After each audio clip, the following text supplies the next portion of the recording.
Hi everyone!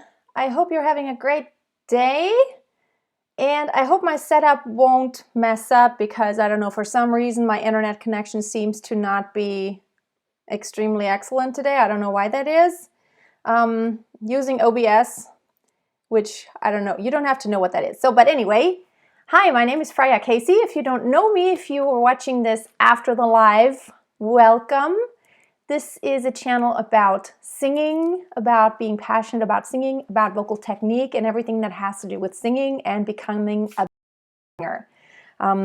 So I've been a professional singer for the past, I don't know how to put a number on it, pretty much all my life, but for the past 15 to 20 years I've been doing it full-time professionally.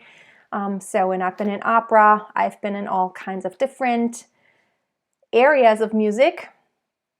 So yes, I am hoping that the stream is going well. It's telling me that I don't have really good connection. I don't know why that is. But I wanted to, if it doesn't work out, then I'll just do it again. I wanted to talk about the most embarrassing mistakes singers make. And I will answer all of your questions after I get through talking. Let me get through this sometimes. So I know you've probably experienced most of these or some of these or all of these, and I just want you to, it's not about not making mistakes, it's not about always having to be perfect. That is certainly not the case. I know many singers who are great singers but who may not be perfect, but it's not always about perfect technique, just like my book says. By the way, if you have not grabbed a copy of my book, it is available now on Amazon, Master Your Voice. It is so much about connecting to the music also. So let me just get into the first thing that I think is just embarrassing, and that is singing off pitch. I think that is the most important thing.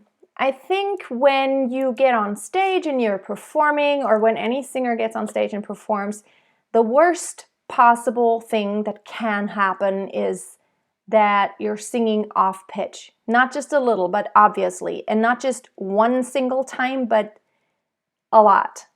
So the more off pitch it is, the more embarrassing it will be. Because it's almost like you say, by wanting to perform, you say, okay, here I'm a singer, but pitches are the basics. That's what the music is made out of. And when someone, you know those casting shows where sometimes someone shows up and they have their earbud in their ear and they're like, okay, I'm going to sing this song now. And they're totally not hearing what they do because they're so off pitch. And then, but why? I was so awesome. Because they didn't hear themselves singing, they heard what was in their earbuds. And basically, you want to be very objective when it comes to pitch. You want to control you want to record yourself often so that you can learn what it sounds like and that you can actually put it on your radar. Am I actually really on pitch all the time? Or am I flat a lot? Am I sharp a lot? Am I pitchy? And not just slightly and not just like a couple times in the song, but does that happen a lot? And if it does, it's something you really need to work on.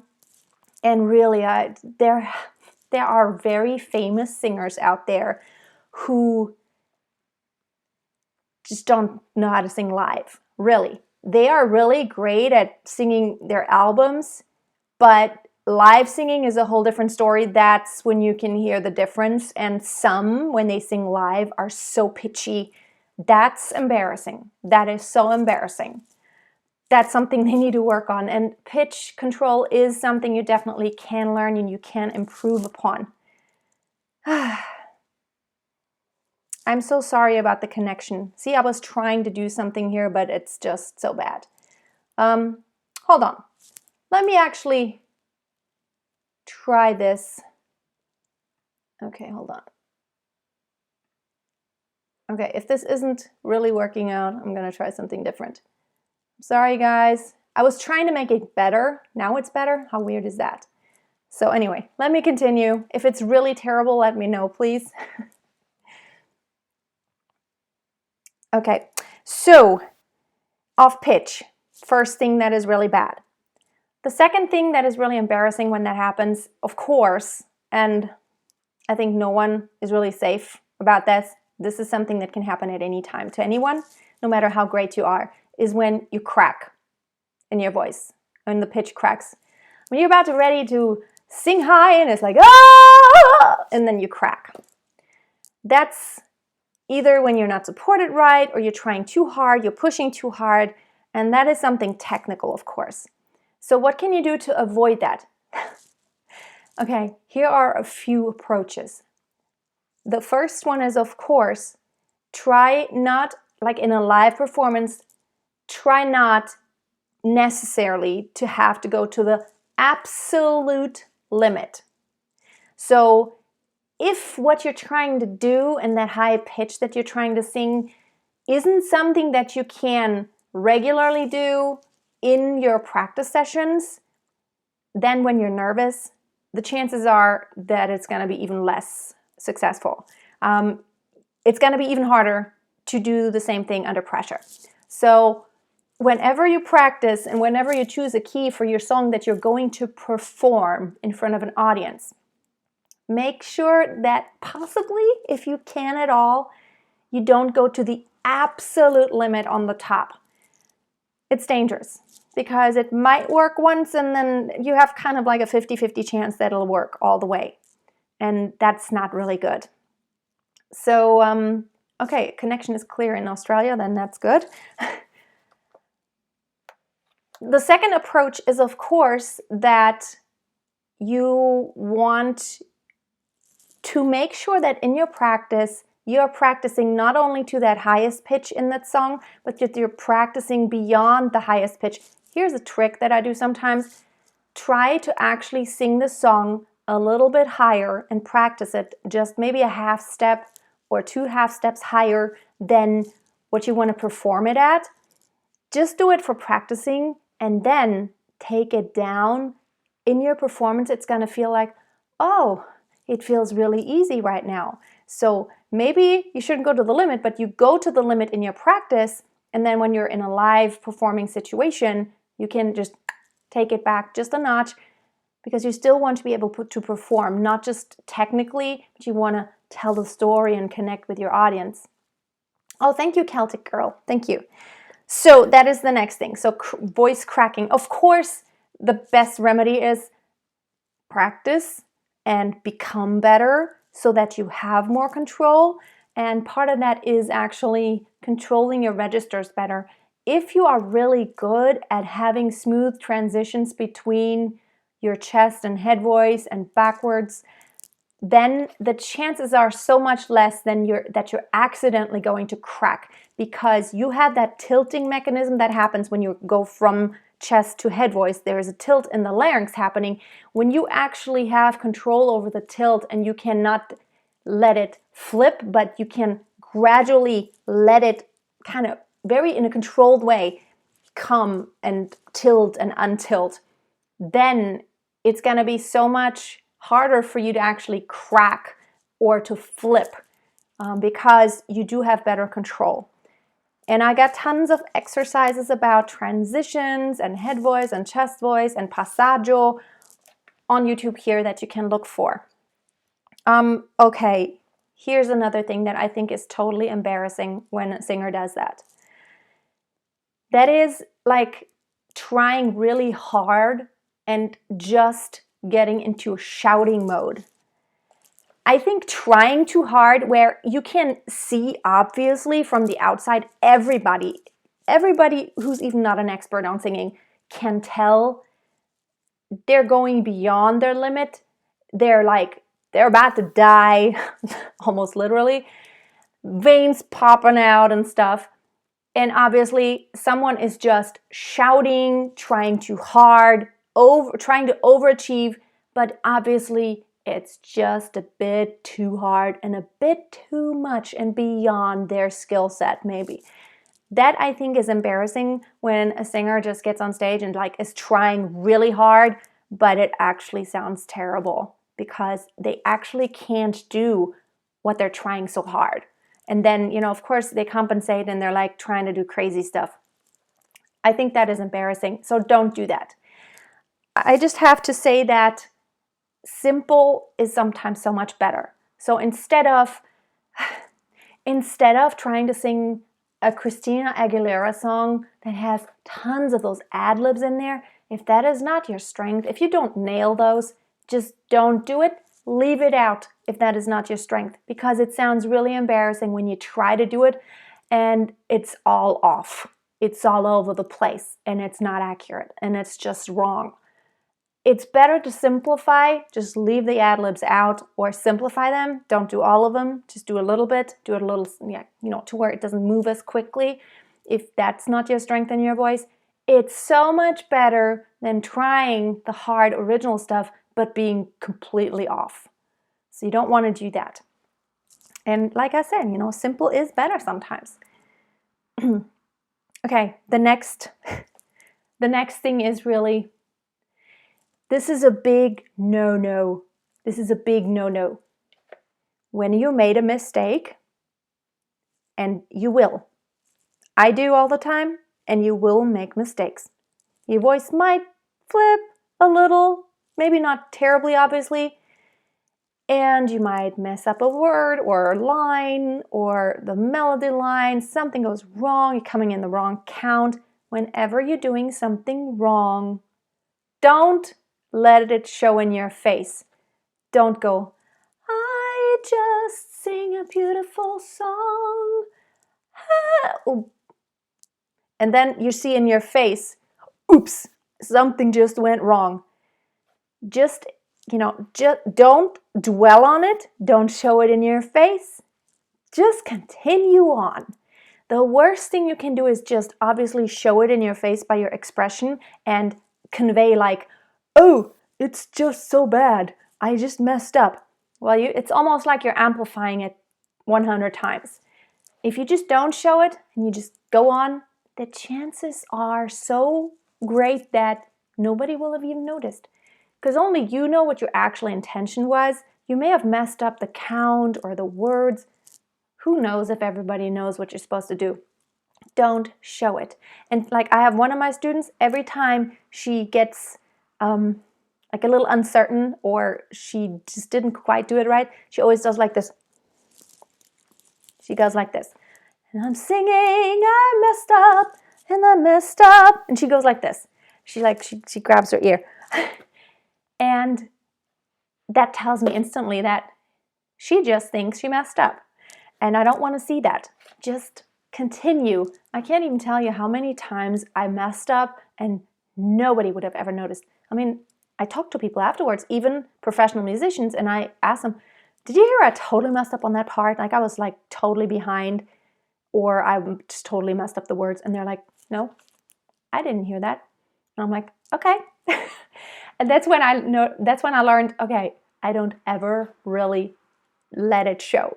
I just don't let it show. Don't do it, because it looks really embarrassing when you are on stage and you're basically critiquing yourself by like, oh, I suck. Oh, I suck. Nor do you ever, ever, ever make the comment, oh, I'm not going to be that great today, or, oh, it wasn't that awesome, so you shouldn't like applaud so much or something. Don't ever put a critique on yourself on stage. I mean, even after you get off stage, when people come to you and they congratulate you about your performance and they say, oh, that was awesome. Don't just slap them in the face and say, oh, no, it wasn't.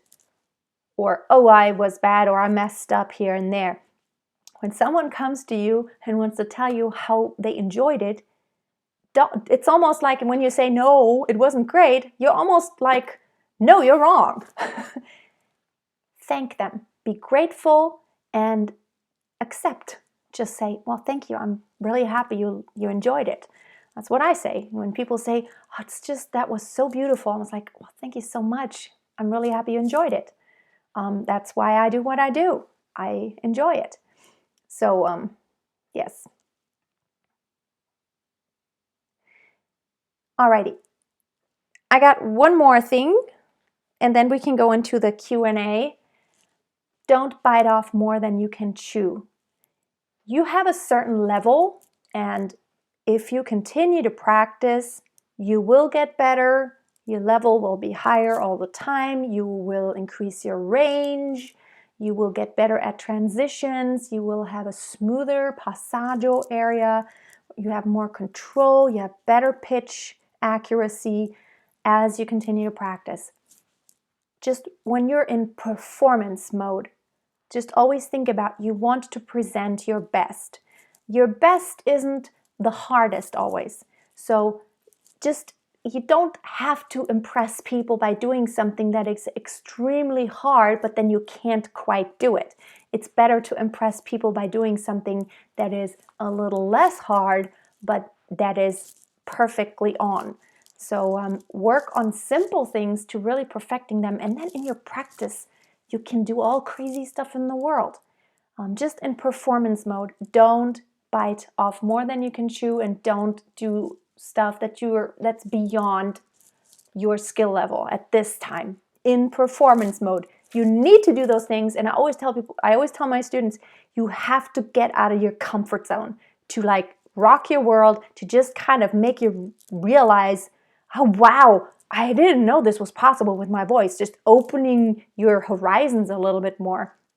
So yeah, that's all I had to say, and now I'm ready to answer your questions. I made some notes, that's why I'm looking down. Yes, I wanted to say a few things. Oh yes, this is so exciting. Tomorrow, I just made a test. Tomorrow will be the first song release of one of my own songs that is like officially available then on Spotify and whatever, iTunes, Amazon, whatever. So that's tomorrow on Friday, and the song is named Soulmate. So if you would love to hear that, then tomorrow is the release. I'm not really announcing it anywhere else. I just uploaded it as a test because you have to use like a third party platform in order to release it in all those other platforms. So that is coming out tomorrow, and I would appreciate your support very much. So if you have Spotify or iTunes, of course, I think iTunes you have to pay for it, but on Spotify, if you have a subscription to Spotify, you can listen on it there, and I would love for you to listen to my new song, and there will be many songs to come. I'm currently crazy producing 2 albums simultaneously. It just happened that way because I have 2 producers and both want to do different styles. So I said, okay, I really want to work with you. I really also want to work with you.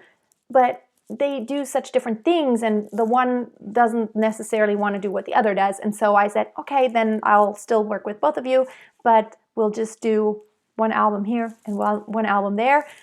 So yeah, there you go, 2 albums at the same time. Well, all the songs for the first album, or I don't know which one will come out first, but all the songs for the 1 album they're ready, they're written, they're already pre-produced, and the new songs are all gonna be like, there's songs, like I'm writing 2 or 3 songs every week now, and they're gonna be on that other album, and they're going to come out, and I'm going to announce it. So, but if you follow me on Spotify, for example, you're probably gonna get to hear all the future releases. Thank you so much, Berezina. I know. So, Nastya. Okay. Any other questions? And by the way, there are still some tickets. Thank you so much, White Mint. Thank you so much for your support. And by the way, there are still tickets for my live event. If you would like to work with me for 2 days, June 9th and 10th this year, I'm doing a workshop in Tübingen, Germany. So if you are in Germany, or you wanted to come to Germany, or maybe you're already planning a trip to Germany, that would be a perfect opportunity. So if you go to masteryourvoice.tv/masteryourvoicelive, always with a dash, like a hyphen, Master Your Voice Live, you can find all the information. Oh, tell you sometime how I write songs. I can. Actually, it's pretty simple. I don't know. It's easy for me. I usually just sit down and start plunking out something at the piano, or on the piano, I guess. And then I don't know, it happens quickly. I have a really cool chord progression, and then the melody kind of comes into my head at the same time, and then I'll start shaping some words. I don't know, I can write a song in about an hour and then record it in another hour to have a demo. And I always record quickly because you will forget music. Music is so easy to forget. If you just heard something once or did something once, it's going to be so gone by the time you've gone through other music. It won't be in your head anymore. That's why I always use my phone. I have a recording app on there, and I always do like a first quick, just dry recording. Hi Lorna, will I be doing a workshop in the US too? Not any planned at this time. I might in the future, but not this year for sure. I have no idea what I'll do in the future, but this year will be only in Germany. Let's see how that goes. It's just easier here, of course, because I live here and I'm doing it in the city where I live, and it's so beautiful there. But I might one day do it in the States if I have some people to support me and all the logistics and stuff. So if anybody would like to put on and to plan, like to help me with a venue in the US, I will totally consider doing a workshop in the US. Probably next year I'm planning to visit sometime anyway. This year I have no long distance travel planned. I'm tired of it. Like last year I did so much, and I went to the States twice and to London and then other places too, and I just don't know, it was too much. I'm tired of it this year. What is the recording app called? My recording app is just called Vocalist. No, that's not what it is. I can't remember it right now. I don't have my phone with me right now. Vocalist Lite is the other one. Voice Record. It's called Voice Record. I have the pro version, and it's just I just use my phone to record. You could just do it with your sound recorder app on the phone. It's just a more fancy version of a sound recorder app. And I usually plug in my microphone and my piano, and then it's like just a masterclass in France. Sure. France wouldn't be so far away from me, depending, of course, where in France, since I'm in Germany. But it would have to be in English, not in French, because I don't speak French, or maybe very little French only. So any questions or any comments about our topic today? Maybe I would like to just ask you, can you just make a comment? What was the most embarrassing thing that happened to you ever when you sang, like on stage, or even when you made a recording or something? Of course, in a recording, you can always go back and not publish or edit. But what's the most most embarrassing thing that has happened to you when you were singing to someone?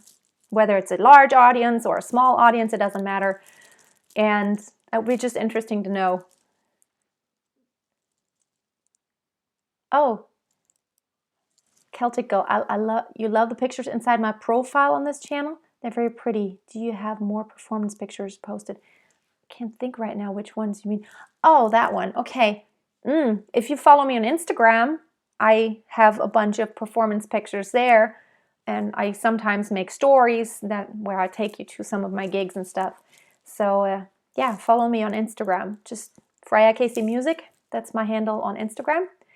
But I would love to hear, what was your most embarrassing moment or your most embarrassing thing? Was it any of those things that I mentioned, or do you have any others? I'd love to address that. For me, what was the most embarrassing thing that ever happened? Let me think. Well, actually, one of the most embarrassing things that happened, it wasn't that embarrassing at that moment, but it is embarrassing now because it's all over YouTube. I mean, it's not all over YouTube, but it's on YouTube. It can be found. So if I tell you, you can look it up. It's very embarrassing for me. So I was in Greenland. I was hired on a cruise ship, and we were in Greenland in the Disco Bay. That's where all the big icebergs are floating around. And we were on a Zodiac. It's like a small boat with a bunch of guests from the 5-star ship. And we were just cruising around the icebergs, and everybody said, "Oh, can you sing something?" Because of course they knew I was the artist on board. Everybody knew me. It's a very small ship, very exclusive expedition ship. the Hanseatic, by the way, Hapag-Lloyd. And they asked me right on the spot, oh, can you sing something that would make this moment so perfect? I mean, it was beautiful out there. Blue skies and icebergs, and we're cruising around. It's just amazing. So I'm like, well, I can't tell people no. So what can I sing a cappella that's loud enough to not drown in, like all the water sound and then the motor? Well, we stopped the motor of the Zodiac, but I was like, yeah, I guess Traviata, the drinking song, Libiamo. And so I just started singing, and I can't right now because of the mic. Libiamo, libiamo, la la la. But I had no idea about the words. I mean, I had sung it many times, but the duet part, and I don't know the male part really by heart, and I had no idea. It had been years. So I just sang words, whatever. That wasn't even Italian. It was just something I made up, and it's on the internet. The person who filmed it, somebody filmed it, one of the guests, and he put it on the internet. I don't know who, so I never told anybody to take it down. But if you put in Freya Casey Zodiac, you could probably find that video. That is one of the most embarrassing things that ever happened to me, because it's now on the internet.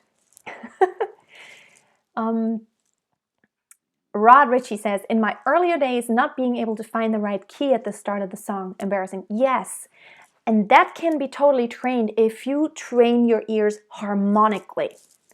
Then it's easier to find your starting pitch and the right key. Lizette, thanks for your tips. You're very welcome.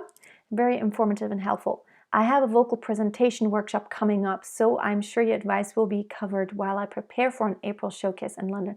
Oh, keeping my finger crossed that everything goes well for you. That's awesome.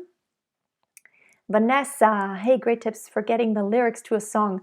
Yeah, oh yes, happened many times to me forgetting the lyrics, but I think it's not so embarrassing when you have to kind of learn to improvise to where you come up with something. And I think it's almost harder when you are singing in your native language to come up with something that makes sense when you're singing in a foreign language.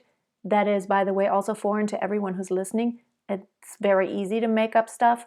But of course, when you sing in English, and almost everyone knows English, even if you're not singing in a country where English is the native language, you just have to learn to kind of make something up. I've done this so many times, forgot the words. And then, switching certain parts, like you were doing the second verse, but actually you're singing parts of the first verse again because you couldn't think of the actual words. Happened many times to me. And just one piece of advice how to memorize lyrics better is record yourself singing the song and then listen to it over and over again. That's how I learned all my lyrics, because I don't want to listen to the original singers, because then I'm going to get their version stuck in my head and their sound, and I don't want that. I want my voice stuck in my head, and that's what I do. I just record myself at home, even if it's a cappella, and then I listen up and down. I like in the car, when I'm doing housework, when I'm doing the dishes, always listening. That's how I memorize my lyrics. It's really good to do in that way, because then it's almost like subconsciously you already know them. Okay. Involuntary shaky head voice was a bit embarrassing for me. Yes, when you're nervous, of course, you start shaking. That is normal. And the remedy for that is twofold. So first of all, work on steady air, steady support. When you're nervous, of course, the steadiness may not be there anymore. And the second thing is, in order for you to retrain your brain, is get yourself into nerve-wracking situations where you have to sing in front of someone as much as possible, because the more you condition yourself that, oh, it's not life-threatening, the less your body will react. By the way, I have a course, Conquer Your Stage Fright, on my website. It is a $99 course. It's not a free one, but it's so valuable because it tells you about all aspects, everything that could just take your attention away from your singing when you're in front of an audience, and how you can learn to be more yourself and to present and to not be so nervous, and stop the shaking and short of breathness stuff. So yeah, if you're interested, you can get that course. David, it was very embarrassing for me when you practice many times when you get to perform live in aged care setting. I think maybe your spell check did some weird stuff. I see you. I sexo see to sing another song. I said, can you rewrite that? I'm not quite. I know sometimes my spell check also does really strange stuff. Forget about like HK. Okay, I didn't quite. What I've done before is I've announced a song and then another song played because the technician, or I forgot one, or I skipped one and the technician didn't know that, and so I announced one song and then another song actually started playing. So what I did usually, I was like, okay, stop, and then I make an announcement. I don't know, I go with the flow and I'm just taking it with a grain of salt and I'm just being funny, I'm just being myself, and so I'm like, okay, well then I'm gonna do that song now, it's okay. Yeah, not so embarrassing actually, because you can save it. Shaky voice when a fellow singer came to attend a show I was singing in. Oh, it was at the beginning of my career. It was a terrible feeling then, but now it just makes me smile so much.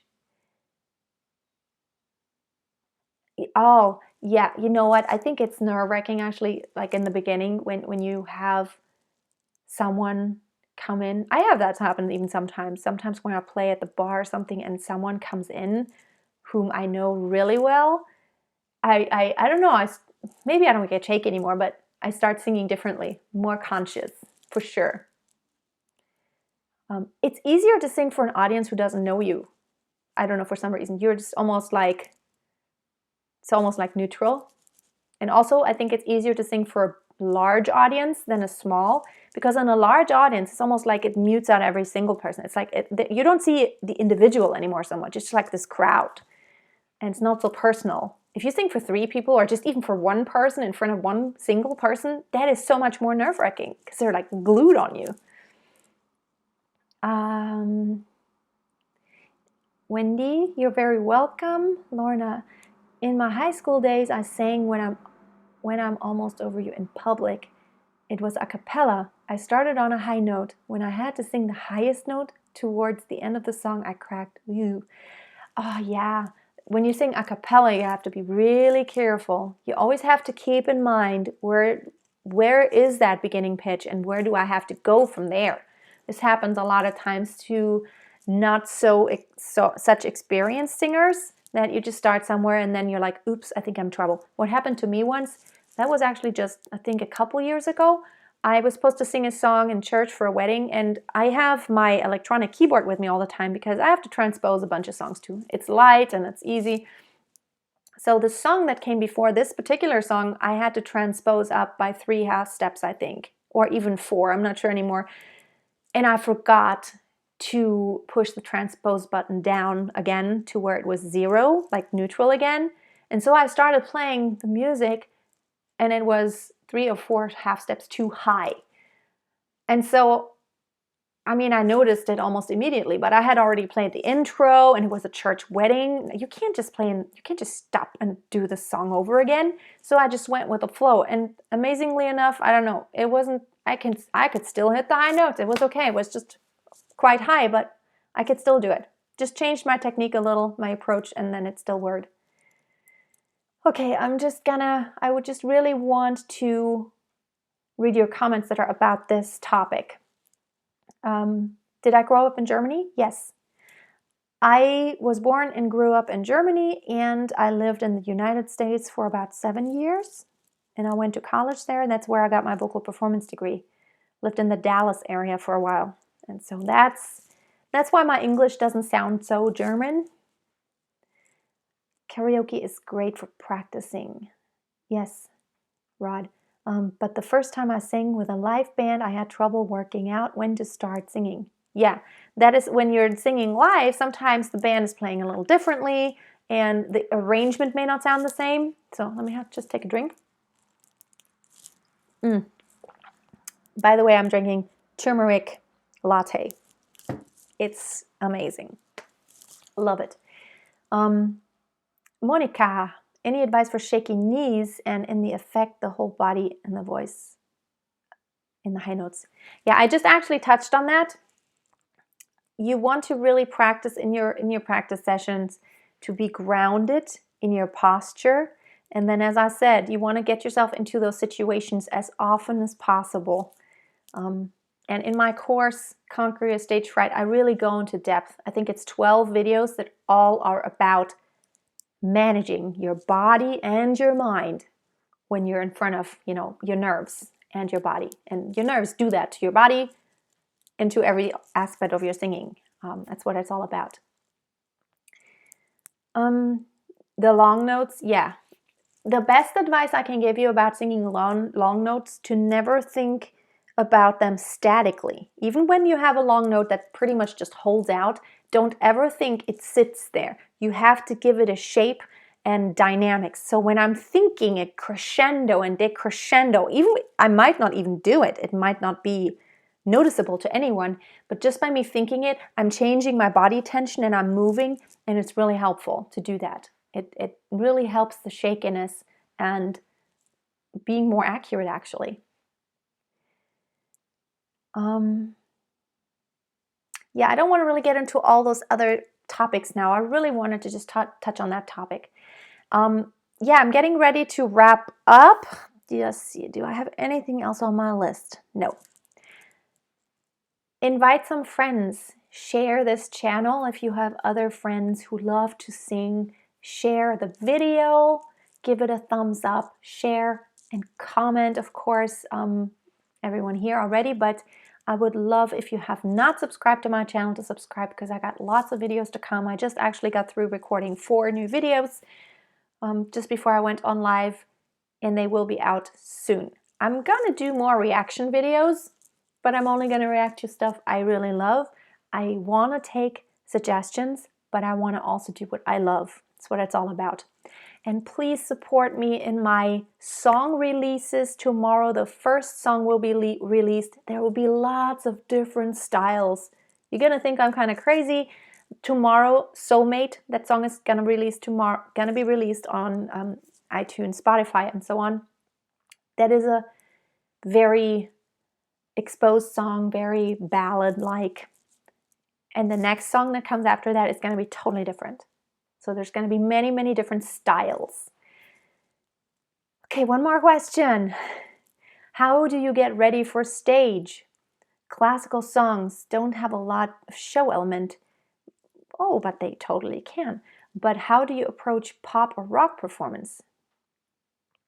Moves, position, walking on stage, how to handle it. Ooh, that is a big topic. I probably should make a video about it, but I can't do that here. I will have to do it on a stage type setting so I can show you. I think what is important is that you don't necessarily have to move around a lot.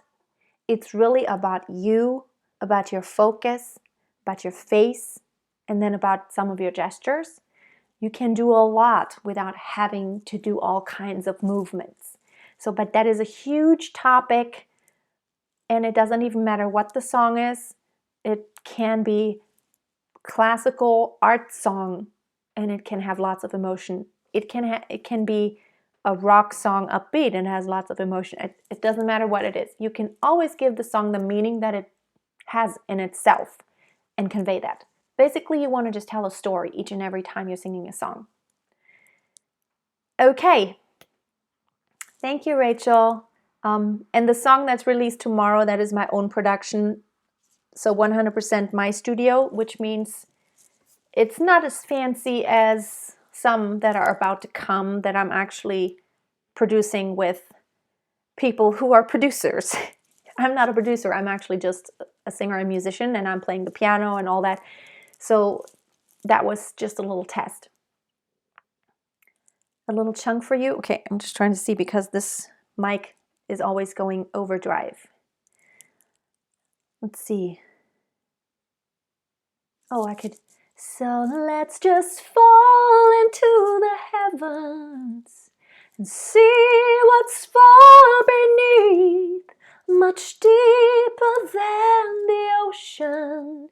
The wind will take us home. Or have you been my soulmate all along. That's out of my song.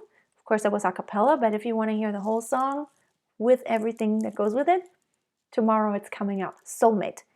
Yeah, I would like to have some followers on Spotify. I'm on Spotify with other people's productions. You can look at it, but I'd like to have some more followers there. So thank you. I'm gonna get off here now. And please, if you want any information about, all the courses I have to offer or one-on-one coaching sessions that I offer, I do Skype sessions sometimes. Don't like to do a lot of them, but and I have my Back to the Basics course, which I just last week added 10 new videos to. Now there's about 40 videos in that course. You can always go just to my website, masteryourvoice.tv. You can find all the information. Thank you. Thank you, thank you, thank you so much. You have a wonderful day, and I will hopefully see you soon. Talk to you soon. Bye.